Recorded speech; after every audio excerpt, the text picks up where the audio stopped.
Почитувани наши читатели, наши гледачи, добре ни дојдовте во уште едно издание на емисијата на Муабет. Секогаш велам дека Охрид е град кој што изобилува со таленти и вистински влюбеници во градот и промотори на уметноста.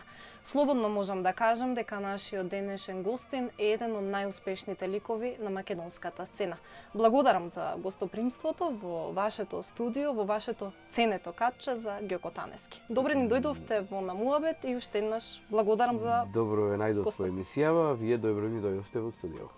Да, морам да кажам дека навистина се чувствувам почестено за тоа што не примивте во ова катче каде што се раѓа магијата, би рекла, бидејќи знам дека уметниците понекогаш малку се чувствуваат себично да примат други луѓе во местото каде што е креативниот опус. Да. Па видите, јас не сум нешто многу креативен, но едноставно решив да си направам така едно, како што кажувате, катче за да слушам музика и се надевам во догледно време да се продуцира музика од тука. Така да уште еднаш добро дојдовте. Добро ве најдовме. Колку време од денот поминувате тука?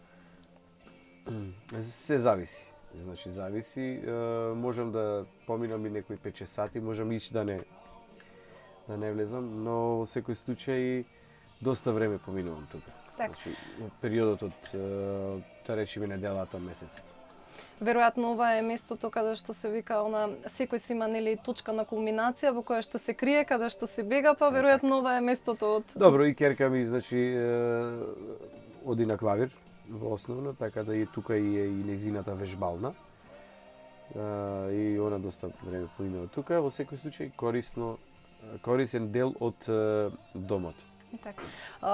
Атмосферата што буквално во овој момент ни ја збогатува во вашето музичко студио и која што ја гледаме дел од концертот. Трибјутот на Pink Floyd, кој беше пред околу 3 години, не околу пред 3 години, на Долни Сарајево дека кај нас во Охрид. Така, нешто што го започнавте како една идеја за да се продолжи како концепт, како проект, нели, проектот се вика NAMB. Се свират песни од Pink Floyd и така го промовиравме и на повеќе места низ Македонија, супер помина, но фати пандемијата и така да не успеавме да го изнесеме надвор од Македонија. Се надеваме дека нели ќе дојдат подобри времиња и дека ќе успеете во вашата замисла. Кога веќе ја споменавме пандемијата, неминовно е нели она прашање. За музичарите беше доста тежок период пандемијата, бидејќи нели за прв пат ми се чини дека се најдовте затворени дома, бевте спречени да свирите, бевте спречени да се изразувате, па што правеше Ѓоко Танески за време на пандемијата? Тоа што и сите правевме, седевме дома. Значи едноставно и во тој период уствари го направив јас ова студио. Така. За да имам занимација, да не седам така. И беше го од корист доста. Ништо. Едноставно посветеност на фамилијата, домашни обврски. Пронајдовте ли можеби некое ново хоби? Откривте ли некоја нова страна за себе досега? Пронајдов ново хоби и многу е тешко искрено. Пробувам да се најдам во продукциски води, значи во продуцирање на музика, завршниот дел од музиката. Така да уште не сум добар, но се надевам во догледно време ќе бидам, така да желба ми е од ова студио да излегуваат комплетни снимки, комплетни песни. Има ли започнато веќе некој проект? Може ли да откриеме нешто? Да, има четвртата песна со Никола Мицевски која што ни следи, веќе се снимени и издадени 3. Четвртата ќе излезе од ова студио, така да се работи, се крчка и ќе видиме што ќе излезе на крај. Така, кога веќе го спомнавме Никола Мицевски, препознатлив поет на мелосот, а ваш соработник од Една љубов имам навака, ако не грешам. Да. И тоа е онај пресврт во вашата кариера. Како се случува ова?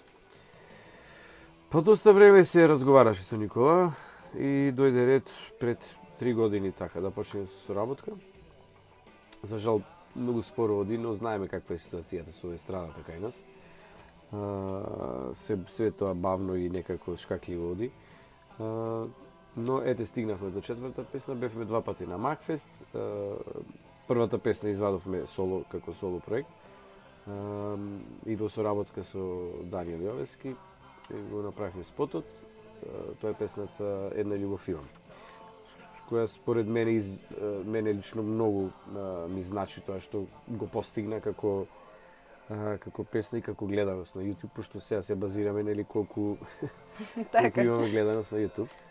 Така да сум многу задоволен. Да, Една љубов имам беше навистина прифатена одлично.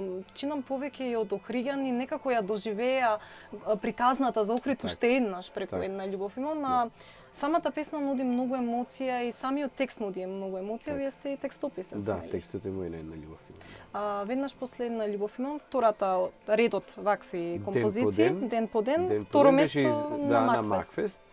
Сара Пројковска е автор на текстот таму, Никола Мицевски нели автор на музика и аранжман, се го снимаше и Јован Куциновски спотот, баш тука во Охрид. Мене ми е лично многу исто така драг и многу убава песна. Но ете, не ја заследи Една љубов имам.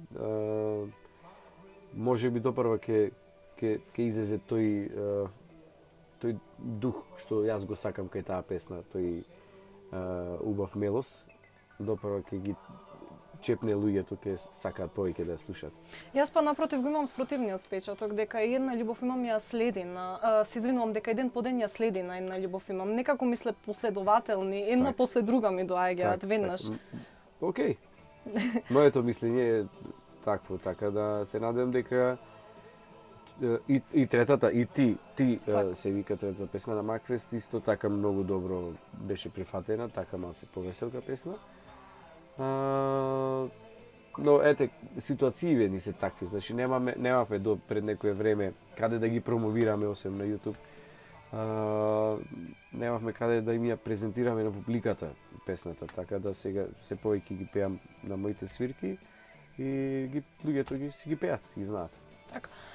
Го спомнуваме Макфест како, можам да кажам, една од најпрестижните манифестации на забавна музика и некогаш што значеше промоција на нова песна кај нас, и промоција на нови музички дела кои што навистина вредни излегуваат од Макфест.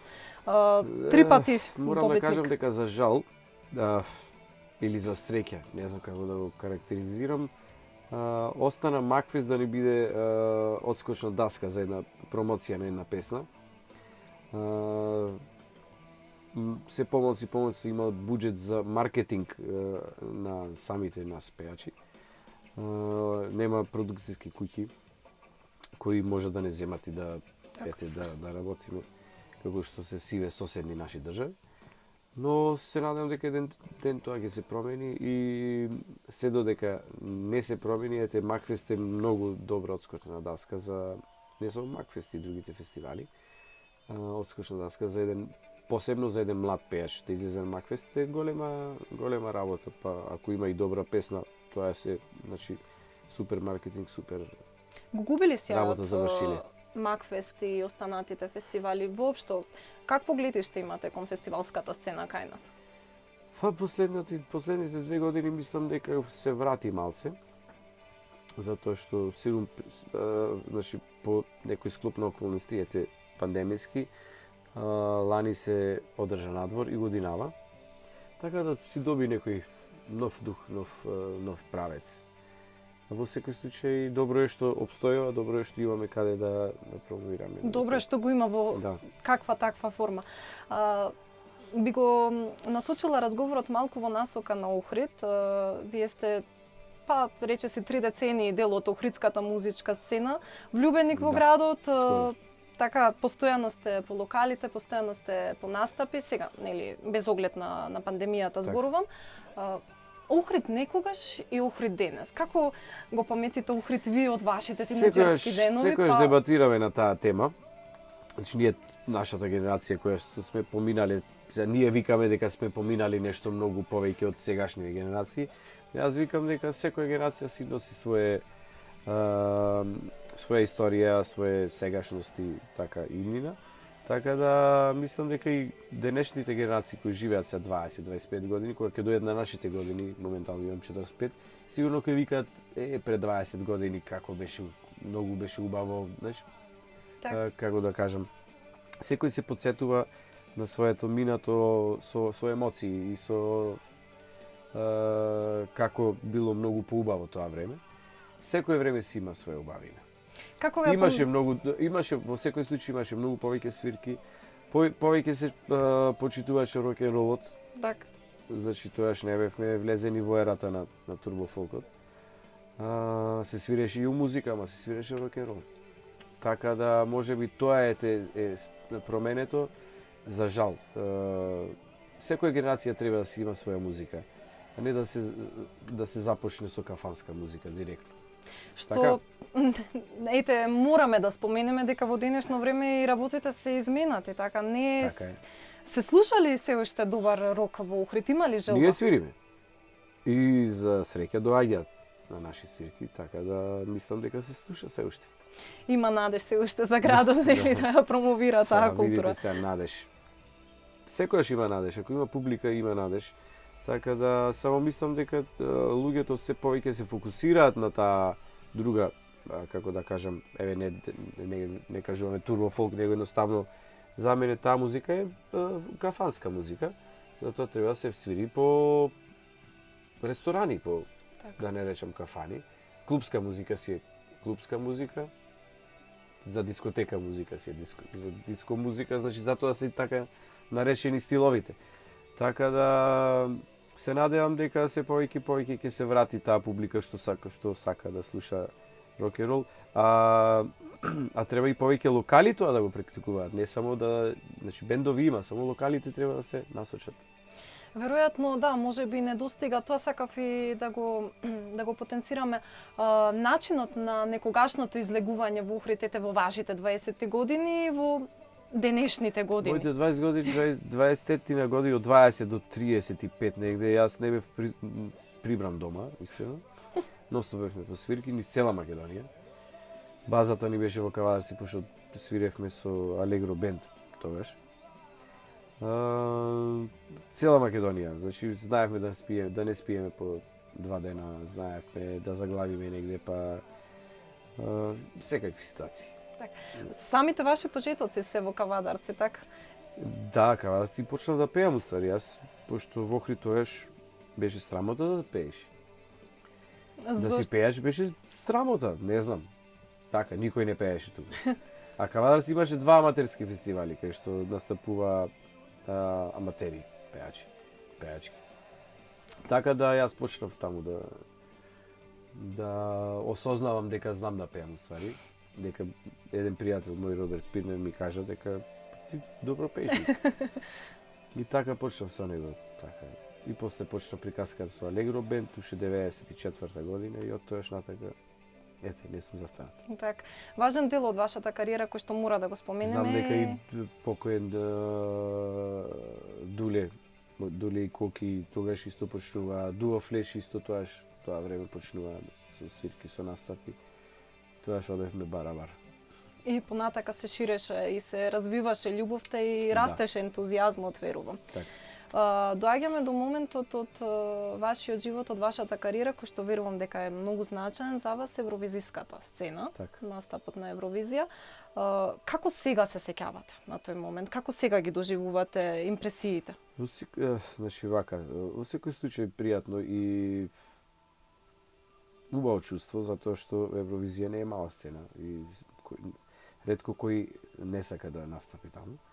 Осем, сега да не кажем големите земји како Англија и нели се и Австралија е веќе во евровизиската сцена.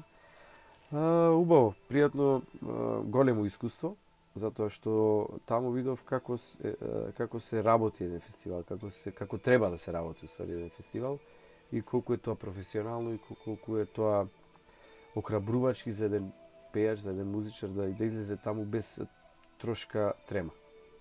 Значи воопшто нема трема, затоа што све беше организирано, све беше безпрекорно. Имаше многу проби, имаше прекрасно. Ако ме прашате дека би одел, дали би одел, пак би одел. Како вие ги гледате изминативе настапи на Македонија на евровизиската сцена? Имавме и големи успеси забележани. После мојот, така? Да. Па да, Тамара забележа, значи малте не прво место успех. Не знам искрено другите како измеѓу како мислам дека многу малце влегуваме во финале. Видите, ние сме поднебје каде што имаме еден специфичен вкус за музика, општо земено. Така да нашите песни ни се допаѓаат затоа што го слушаме тој стил, сме го свариле, сме го примиле. Така да, ете, странците не веруваат во тоа и едноставно Тамара имаше светски препознатлив тон, светски препознатлив правец и песната беше прекрасна.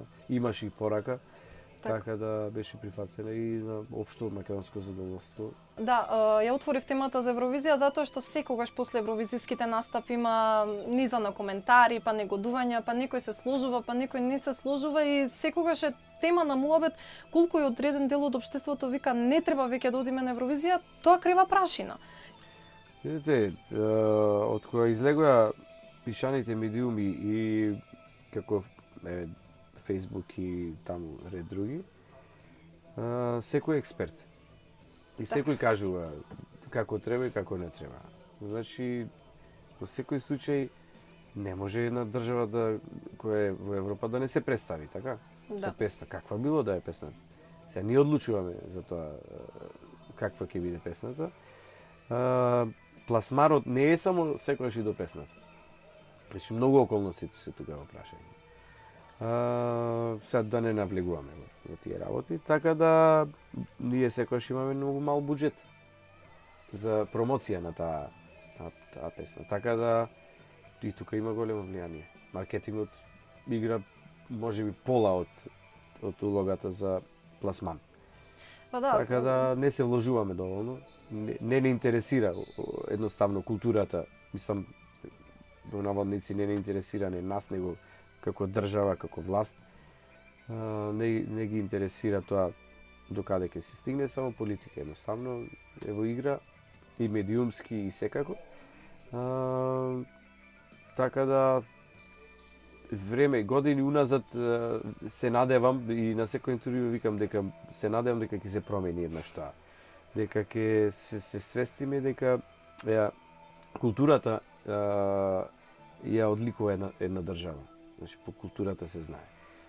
Секогаш се викало во Македонија немој ни да играш, ни да пееш, ама веќе немаш ништо да пееме појќе. Така да соседнија држави гледам кога ќе листаме на нашите кабловски оператори дека имаат музички емисии еден куп. Ние немаме ниту една за жал, така да мислам дека тоа треба да се промени и да апелирам секогаш дека треба да се направи што повеќе музички емисии да работиме, да промовираме негде нешто. Да. Можеби не е прашањето за вас, но еве, гледате ли надеж дека нешто ќе се промени? Не знам, искрено. Искрено почнувам и да губам надеж. Што Така за жал не би требало да биде така. Не би требало, да. Горе-долу некако почнува да се враќа Така. животот во нормала, па како ќе се одвиваат работите во едниот период? Имаме ли за скоро време некои планови? Прво да ја завршиме новогодишната програма, пошто јас ја водам за Охрид за плоштадот, иначе вработен сум и во општина Охрид. Ете така. Така да јас организирам програмата, тоа да го истуркаме до крај и после со нови сили во нови победи. Може ли Од ексклузивно да откриеме што ќе има на програмата? Ќе има 6 бендови. Тоа значи отприлика колку часа програма? Па има многу за програма, имаме многу материјал и артисти за програма и не знам кога ќе почне, валјда ќе почне од 8, ќе трае дока и 1 часот и се надевам дека ќе имаме што повеќе време да се изразиме. Така да ќе бидат и ќе има и DJ Face.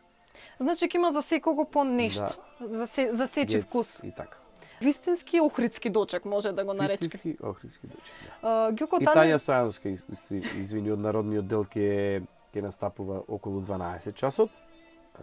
Она ќе честита нова година. А и другиот ден од 1 до кај 3 или од 12 до 2, не знам, околу 2 часа ќе има програма со македонска охридска староградска песна, значи чалгиска песна во изvedба на може би 20 или 30 музичари од Охрид што свират народна музика. Така да ќе се направи еден убав проект со Охридска народна староградска песна. Значи дека Охрид ќе живее во ритмот на музиката и некако ќе Так. се роди таа новогодишна магија сепак и во овие услови. Така. Па вие сте и рече се секоја година дел од дочекот на градскиот плоштад на Нова година. Можам да кажам, да. Низ годиниве Нана за тебе какви искуства ви се тоа? Најубаво е дома да си за Нова година со твоите и ако има простор за настап, добре дојдено, така да тоа е тоа. Неколку пати споменавме дека сте дел од охридските локали, од активностите кои што ги има Охрид како ноќен живот, па може ли сега да се сетите на некоја можеби анегдота од некоја свирка, нешто што така ви останало симпатично, а ете би сакале да го споделите? Има многу анегдоти. Така да а поретко се симпатични. Така да не знам, искрено не знам. Одамна е, вистина. Од не знам, 98 година настапувам, низ 97 или појма немам така нешто. Обично со годиниви со дативи сум слаб. Затоа што обично гледам напред, не се навраќам. Ретко се навраќам назад. Не знам, искрено сега да измислувам, можеби во одреден момент, ако ми го поставеше прашање пред интервју, може ќе ми текнеше, сега не ми текне ништо. Така, па добро, ќе оставиме ете прилика за разговор за идно интервју секако. Живеете со 3 дами. Така, вие сте семеен човек, рековме вработен во локалната самоуправа моментално и се уште рок-н-рол во душата, нели? Тоа со што си задоен, мислам дека не поминува така лесно. Јас си сега сакам и народната музика, имам и неколку настапи, мислам настапи во емисии кај што пеам народна песна и уживам и во тоа, но едноставно јас сакам музиката.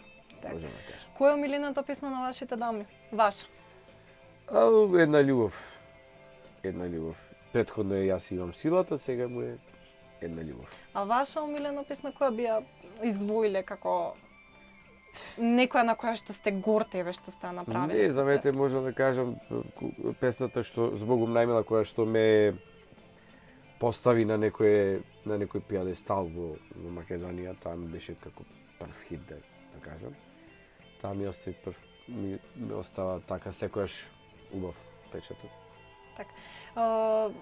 Која е новогодишната желба за Ѓоко Тандевски? Тоа не го прашавме. Споменавме дека доаѓа нова година. Можеби е клише, ама стварно сакам да заврши ова пандемијава, да се олабавиме, да можеме да се прегрнеме, да се гуштиме, да не е све со страф. Така, мислам дека тоа е новогодишната желба на сите, не само дај Боже да оздрави светот и свирките и концертите и целиот живот да се врати. Искрено кажам, мене све ми е со доза на страф и така. Да, како изгледа сега една свирка еве во време на пандемија? Моите свирки изгледат пристојно, но сум бил на места каде што е и непристојно. Морам да кажам тоа, каде што не се почитуваат ни протоколи ни ништо. За жал, секогаш има исклучоци, нели, но ете, она што е нашето да ја шириме пораката, да сепак се чуваме и да внимаваме.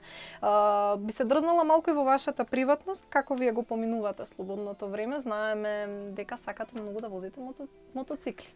Возам кога имам слободно време и кога е времето за возење мотоцикли.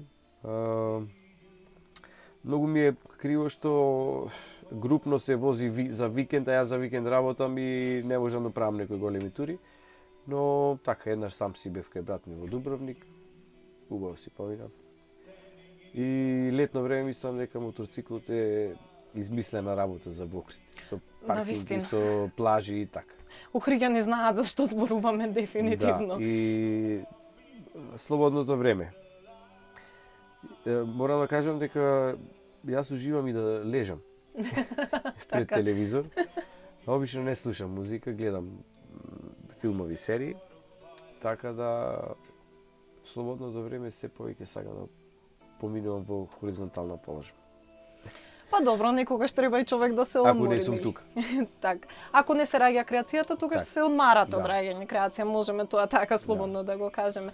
И мислам дека веќе треба и да го привршуваме разговорот, па еве, кажете ми кои се идните планови, што се планира, што се подготвува? Па идните планови, не знам, ете, продолжуваме со Никола да работиме на цел албум. Се надевам дека овој проект што го гледаме тука на компјутерот, дека ќе го реализираме уште еднаш баш кај нас овде во Охрид. Ако не тоа, можеби некој друг трибют, и во преговори сум да започне подготовка на мој концерт со моите песни во филхармониска изведба на нашиот амфитеатар за ова лето, така да се надевам дека ќе се оствари тоа и ќе бидете благовремено обавестени и се надевам присутни.